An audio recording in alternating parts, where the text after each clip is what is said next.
Hi, enrich your vocabulary daily with Aamya Sachdeva. Use this vocabulary in your daily life and elevate your English to the next level. The word of today is callous. In this video, you're gonna learn its meaning and the usage of the word in different sentences. So let's get started.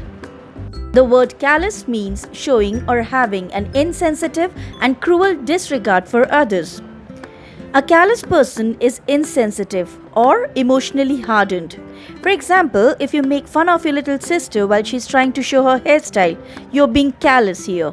Synonym of callous can be cold-blooded, hard-hearted, and compassionless. Let's see how this word is used in different sentences. The man who stole from the poor man was a callous thief.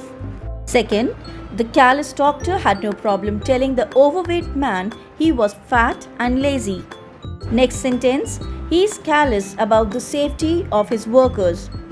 So, stop the callousness wherever you see and think about the well-being of others.